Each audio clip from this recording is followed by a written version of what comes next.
সমগ্র বরাক উপত্যকা সহ বিভিন্ন এলাকার গুরুত্বপূর্ণ খবরের মধ্যে স্বাগতম। আজ হলো ৮ নভেম্বর ২১ কার্তিক শনিবার। আজকের প্রথম খবরটি হলো হাজার হাজার যুবক যুবতী পেতে চলেছে সরকারি চাকরি। নিয়োগ প্রক্রিয়া সম্পন্ন করা হবে নভেম্বর এবং ডিসেম্বর মাসের মধ্যে। চলতি মাসে আরও ৪,০০০ আসাম পুলিশ নিয়োগের বিজ্ঞাপন প্রকাশ করা হবে বলে জানিয়েছেন অসমের মুখ্যমন্ত্রী ডক্টর হিমন্ত বিশ্ব শর্মা। আসাম পুলিশ পদের চাকরির জন্য নিয়োগ করা হবে ৪,০০০ কর্মচারী। নতুনভাবে ৪,০০০ নিয়োগের বিজ্ঞাপন প্রকাশ করা হবে। সামাজিক মাধ্যমে এসে অসমের মুখ্যমন্ত্রী জানিয়েছেন। সঙ্গে তিনি আরও জানিয়েছেন ৯ নভেম্বর বাছাইপ্রাপ্ত প্রাথমিক শিক্ষকদের হাতে তুলে দেওয়া হবে নিয়োগপত্র এবং আসাম পুলিশের বিভিন্ন পদের সম্পন্ন করা হবে প্রক্রিয়া বলে তিনি জানিয়েছেন। ৪,০০০ নতুন পদে অসম পুলিশের জন্য বিজ্ঞাপন প্রকাশ খুবই শীঘ্রই। তৃতীয় ও চতুর্থ বর্গের নিয়োগের পত্র তুলে দেওয়া হবে নভেম্বরের শেষে বা ডিসেম্বরের শুরুতে বলে তিনি জানিয়েছেন। সঙ্গে আরও জানিয়েছেন যে জনগোষ্ঠীর যাহারা সরকারি চাকরি পেয়েছেন তাহাদেরকেও তুলে দেওয়া হবে নিয়োগপত্র এক পৃথক অনুষ্ঠানের মাধ্যমে। দ্রুত কাজ চলছে এ বিষয়ে বলে তিনি জানিয়েছেন। পরবর্তী খবরটি হলো হাইলাকান্দিতে একমাত্র প্রভাবশীল হাসপাতাল রয়েছে হাইলাকান্দির সিভিল হাসপাতাল। কিন্তু এই হাসপাতালে পরিষ্কার পরিচ্ছন্নতার কমিনা রয়েছে। রোগীদের বেডের সংখ্যাও কম। দিন দিন রোগীদের জনসংখ্যা বেড়েই চলে যাচ্ছে। এর মধ্যে এই সরকারি হাসপাতালে নেই সোনোগ্রাফির মতো গুরুত্বপূর্ণ সেবা। সাধারণ জনগণ বিপাকের মধ্যে। হাইলাকান্দি জেলার জেলা পরিষদ চেয়ারপারসন ফাতেমা বেগম এবং উনার স্বামী মান্না খান যখন হাইলাকান্দিতে এই সিভিল হাসপাতালটি পরিদর্শন করেন তখন উনাদের স্বচক্ষে এমনই নজর আসে। হাইলাকান্দি জেলা পরিষদের চেয়ারপারসন ফাতেমা বেগম যখন এ হাসপাতালে পরিদর্শন করতে যান তখন দুর্গন্ধে কাপড় নাকে দিয়ে আগ বাড়ছিলেন, এরকম ভিডিও ভাইরাল হয়েছে। তাহার পর জেলা পরিষদ চেয়ারপারসন ফাতেমা বেগম এই হাসপাতালের সম্বন্ধে কিছু কথাও বলেন। হাজার হাজার ভুক্তভোগী এই হাসপাতালে আসছেন, কিন্তু এ হাসপাতালের পর্যায়বরণ এত নিচু স্তরে। বাথরুম টয়লেট থেকে দুর্গন্ধ, বেডের কমিনা, নেই সোনোগ্রাফির মতো গুরুত্বপূর্ণ সেবা।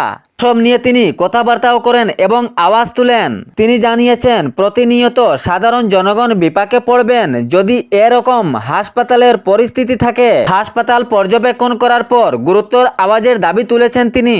এর পরবর্তী খবরটি হলো আসামের প্রতিটি জেলায় আগামী ১০ নভেম্বরে গণবন্টন বিভাগের পক্ষ থেকে প্রত্যেক হিতাধিকারীদের মধ্যে রেহাই মূল্যের মসুরি ডাল, লবণ এবং চিনি বন্টন করা হবে। রেহাই মূল্যের মসুর ডাল, লবণ এবং চিনি প্যাকেজ হিসাবে বিতরণ চলবে। আগামী ১০ নভেম্বর থেকে অসমের প্রতিটি জেলায় এ বিতরণ অনুষ্ঠান। নিজ ন্যায় মূল্যের রেশন চাউলের দোকান থেকে এই রেহাই মূল্যের সামগ্রীগুলো আদায় করতে পারবেন। এর পরবর্তী খবর হলো বন্দে মাতরম গানটি সম্পূর্ণরূপে অসম পুলিশ বাহিনীরও জানা নেই বললেন মুখ্যমন্ত্রী। ১ বছরের মধ্যে সম্পূর্ণরূপে নিজের আওতায় আনবেন যাহাতে কোনো অনুষ্ঠানে এ রাষ্ট্রীয় গানটি অসম পুলিশ বাহিনীর কোনো বাধা না পড়ে। ভারতের রাষ্ট্রীয় গান বন্দে মাতরম রচনার ১৫০ বছর পূর্তি উপলক্ষে বক্তব্য রাখতে মুখ্যমন্ত্রী একথা জানিয়েছেন। তিনি বলেন অসম পুলিশ বাহিনীরও জানা নেই বন্দে মাতরম গানটি, তবে ১ বছরের মধ্যে সম্পূর্ণরূপে নিজের আওতায় আনতে হবে। যদি কোনো অনুষ্ঠানে বন্দে মাতরম গানটি গাওয়া হয় তাহলে কোনো দ্বিধায় না পড়েন অসম পুলিশ বাহিনী।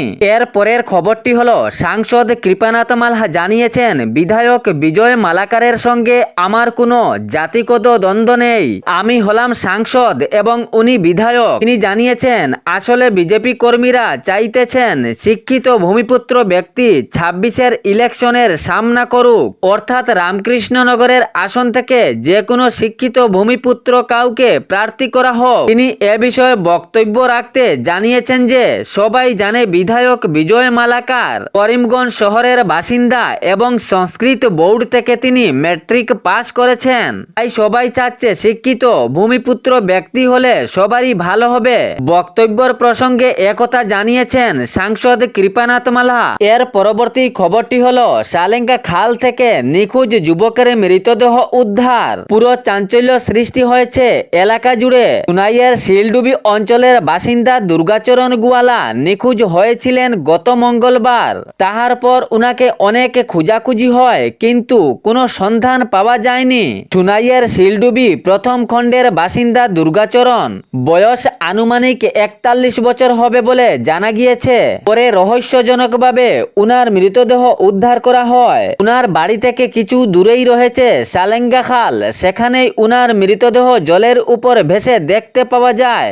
গরু চরানোর উদ্দেশ্যে তিনি ঘর থেকে বেরিয়েছিলেন, কিন্তু আর ঘরে প্রবেশ করতে পারলেন না। তবে উনার এরকম জলের উপর রহস্যজনক মৃতদেহ পাওয়াতে পরিবারের লোকজনের সন্দেহ জাগে কোনো চক্রের সন্দেহ আছে কিনা।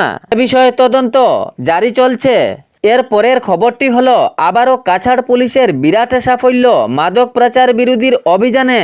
2 পাচারকারী সহ বিপুল পরিমাণে হেরোইন বাজেয়াপ্ত করেন কাছাড় পুলিশ। সোনাবাড়িঘাট বাইপাস সড়ক থেকে কাছাড় পুলিশের গোপন সূত্রের ভিত্তিতে এক অভিযান চালানো হয়। এই অভিযানে 1 কোটি টাকার হেরোইন সহ 2 পাচারকারীকে আটক করেন কাছাড় পুলিশ। বাজেয়াপ্ত করা হেরোইনের বাজার মূল্য 1 কোটি টাকার বেশি হবে বলে জানা গিয়েছে। হেরোইন পাচারের সঙ্গে জড়িত 2 অভিযুক্তকে কাছাড় পুলিশ গ্রেফতার করেছে। ধৃত 2 পাচারকারী সুনাই ধনীপুরের আবিদুল আলিম লস্কর এবং জাবির আহমেদ লস্কর। কাছাড় পুলিশ গোপন সূত্রের ভিত্তিতে এ অভিযান চালিয়ে 2 পাচারকারীকে আটক করেন এবং প্রায় 1 কোটি টাকার অধিক হিরোইন বাজেয়াপ্ত করতে সক্ষম হন। মূল জিজ্ঞাসাবাদ চালিয়েছেন কাছাড় পুলিশ। এর পরের খবরটি হলো হাইলাকান্দি জেলার কাটলিচড়া শিক্ষাখণ্ডের অন্তর্গত 476 নম্বর ত্রিপুরাপাড়া নিম্ন প্রাথমিক বিদ্যালয়ে সরকারি শিক্ষক স্বপ্নজিৎ পালকে প্রাণে মারার হুমকি নিয়ে পুরো চাঞ্চল্য সৃষ্টি হয়েছিল। স্বপ্নজিৎ পাল তিনি সামাজিক মাধ্যমে জানিয়েছিলেন উনার স্কুলের প্রেসিডেন্টেই উনাকে প্রাণে মারার হুমকি দিয়েছিলেন। এ ঘটনা জুড়ে পুরো চাঞ্চল্য সৃষ্টি হয়েছিল সামাজিক মাধ্যমে। সাম্প্রদায়িক দ্বন্দ্বের সারাসূত্র সামাজিক মাধ্যমে ছড়িয়েছিল। তবে এ বিষয়ে আইনগতভাবে এটি মীমাংসা করা হয়েছে বলে জানিয়েছেন রামচন্ডী নিমাইচাঁদপুরের জেলা পরিষদ দেলওয়ার হোসেন। তিনি এ বিষয়ে বক্তব্য রাখতে আরও জানান যে ঘটনার পরিপ্রেক্ষিতে আর কেহ যেন সামাজিক মাধ্যমে কোনো বিভ্রান্তিমূলক পোস্ট না করেন। এটি প্রশাসনিকভাবে সমাধান করা হয়েছে। এটি ভুল বুঝাবুঝির কারণে এ ধরনের একটি ঘটনা ঘটেছিল, এটি সমাধান হয়ে গেছে। এ বিষয়ে সামাজিক মাধ্যমে আর কেহ বিভ্রান্তিমূলক কোনো পোস্ট যেন না করেন। এ ছিল আজকের বরাক উপত্যকা সহ বিভিন্ন এলাকার গুরুত্বপূর্ণ খবর। এরকম নিত্য নতুন খবর পাওয়ার জন্য চ্যানেলটি সাবস্ক্রাইব করে রাখবেন এবং ভিডিওটি লাইক করে শেয়ার করতে ভুলবেন না, যাতে সঠিক সংবাদগুলো অন্যজনের কাছে পৌঁছায়। ধন্যবাদ।